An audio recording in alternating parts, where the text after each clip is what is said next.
What does this lawsuit seek to actually accomplish? Yeah, so the goal of the lawsuit is to basically require the Michigan legislature to follow the law.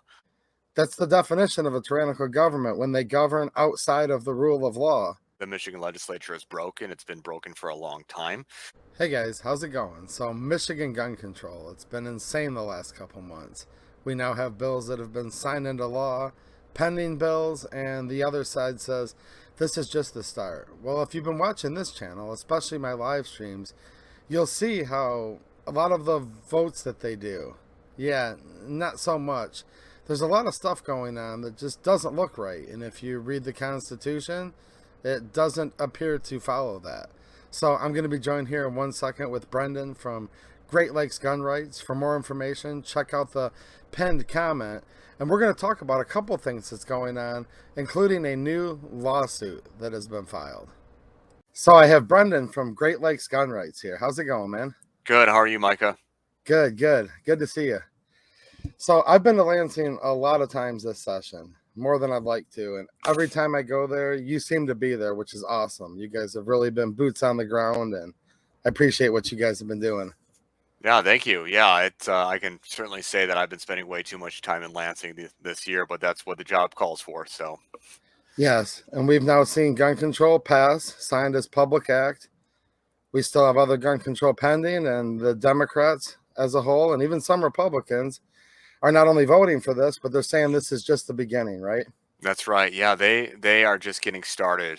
There's a possibility that they finish up their work on the red flag gun confiscation, and maybe they take a break and focus on some other leftist agenda items that they're wanting to focus on. But we do right now have a couple House bills sitting on the House calendar that would ban carry in polling places and in around ballot drop boxes. That's just waiting to get a vote on the House floor.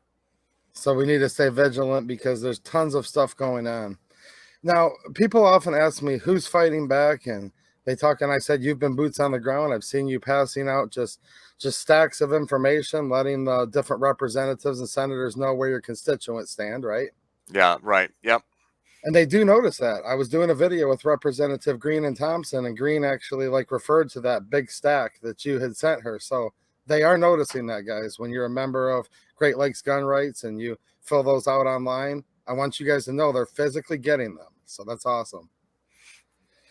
So another thing people talk about is lawsuits. And I just saw late last week, you're one of the parties to a lawsuit against the Michigan legislature. Can you talk about that real quick? Yeah, that's right. We're working with Tom Lambert over at Michigan Open Carry to sue the Michigan House of Representatives and the Michigan Senate for violating not only the First Amendment, 14th Amendment, but also Michigan's Open Meetings Act for the way that the Democrats have been running their committee hearings this year. Micah, you've been in some of these meetings. They're a dog and pony show. They're scripted. The opposition knows ahead of time. By opposition, I mean those who oppose our gun rights know ahead of time of the committee hearing, well ahead of anyone else knowing, well ahead of the public, the general public knowing. In fact, they are letting people know, the general public know at the very last minute to know when these committee hearings are happening. And then when they actually happen and people show up to them, they are only allowing certain people to talk. They're skewing who can actually speak at these hearings. And, I've signed up to testify more than a half dozen times, and I haven't been allowed to speak yet. If it happens once or twice, you think, you know what? I understand committee hearings get busy, but when it's consistently happening, and it looks pretty intentional what they're trying to do, and we believe that it violates the Open Meetings Act and that they are censoring speech. Okay, good. I'm glad to see you guys are fighting back. And I've noticed the same thing. You've done an excellent job helping keep my viewers informed. So thank you for that.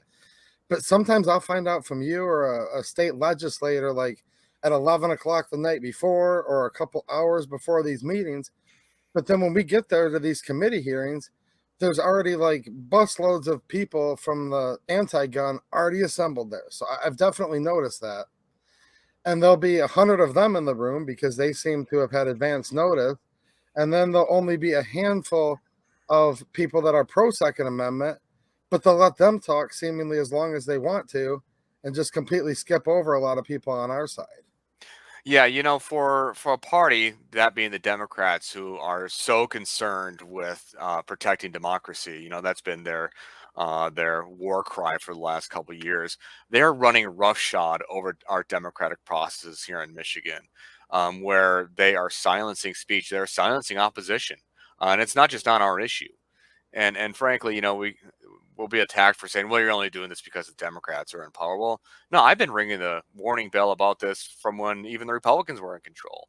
The Michigan legislature has a bad habit of just running a roughshod over our democratic processes, allowing duly elected representatives to offer amendments, allowing floor debate. These things have been killed by the majority, whether it was Republicans. Now the Democrats have just taken on steroids, and now are running these committee hearings. It's I was listening to a podcast by a media group out of Lansing, and they were asking the question of a state representative. Like, it seems a Democrat state representative saying, well, people have concerns about the way committee hearings are being run, how it seems like they're more just about the fanfare instead of the actual debate and discussion about the measures. And I mean, the Democrat reps response was ridiculous.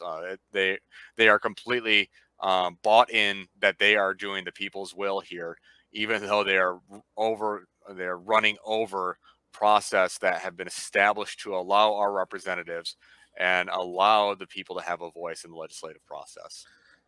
Yeah, a lot of us have noticed that, including my viewers, because I show the dog and pony show votes, where they won't allow them to even vote on amendments or debate amendments.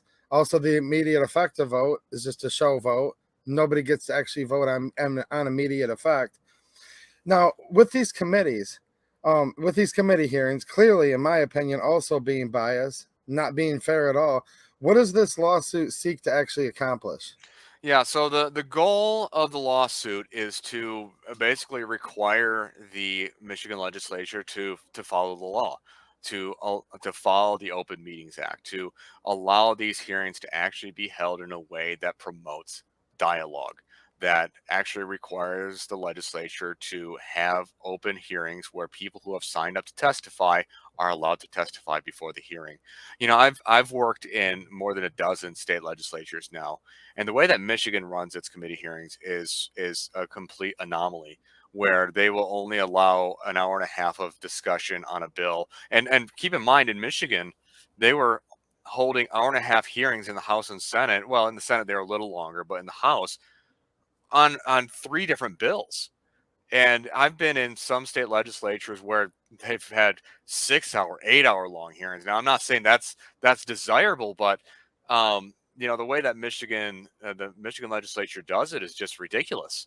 There's not actually enough time there to allow people to testify and actually for back and forth, and that's because, uh, legislative rules are written to protect the minority. And the minority in a Republican form of government has has protections in that system so that they have a voice in the process.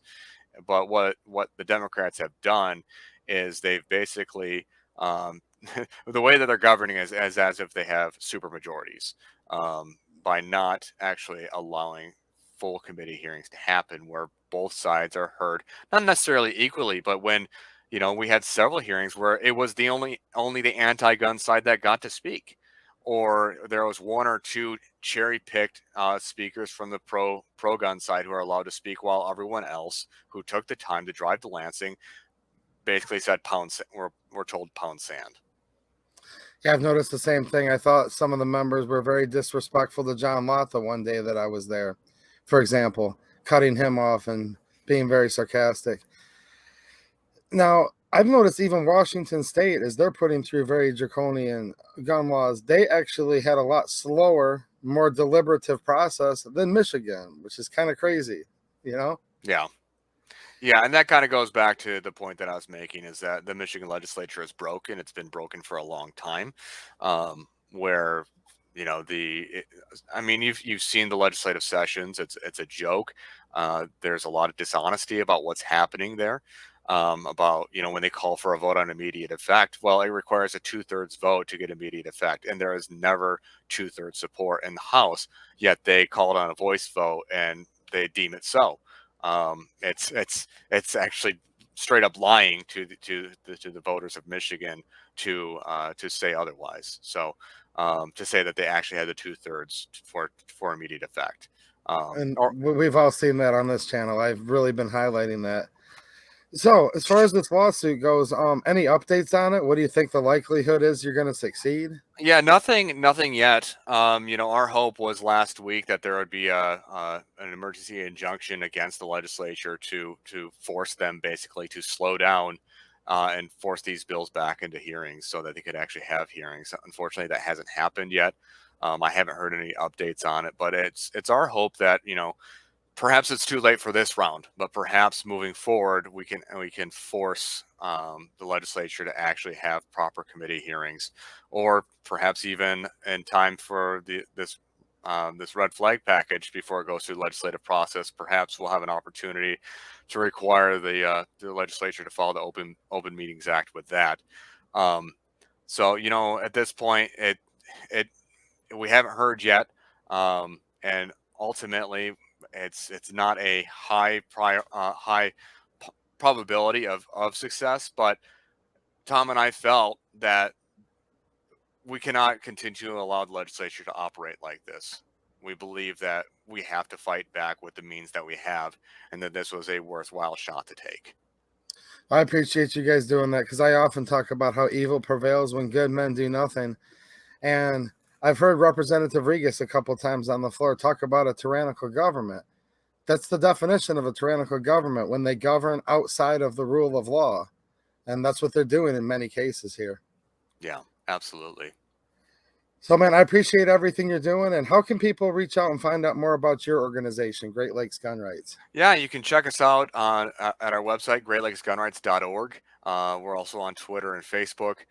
You can join our email list. You can join our text messaging list. What we're doing right now is we're trying to keep gun owners involved and informed as much as possible. There's stuff happening, it seems like, every single day in Lansing right now. We've had a 2-week break during while the legislature was on a spring break, and during that time we were still doing work in their districts. We had door knockers out in districts, letting constituents know what these legislators are doing or what they're planning on doing. And while we have not succeeded to stop one of these gun control bills yet, the fact of the matter is that we have to fight against every single bill. If we let up for even one single bill, they will think that they can do more. So every single piece of anti-gun legislation has to be met with as much stiff resistance as possible, with the hope of either A, stopping future attempts on our rights, or B, to till the field, if you will, for the elections. We're letting gun owners know and constituents know in these districts where these legislators are voting and how they're voting on them, so that hopefully gun owners and people who care about the rule of law will remember this come election time. I agree with you, and I really appreciate what you guys are doing. And definitely check the link in the pinned comment, guys. I'm going to leave a link to Great Lakes Gun Rights. I'm a paying member, and I suggest you guys go over there and look at their website and consider doing the same. All right. Well, thanks, Brendan. I appreciate all your hard work, man. Thanks for talking to us. Thanks so much, Micah.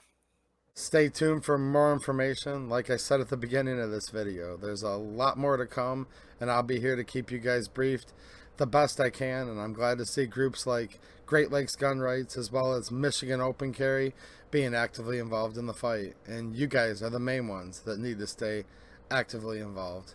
All right, guys. Thanks for watching, and have a good one.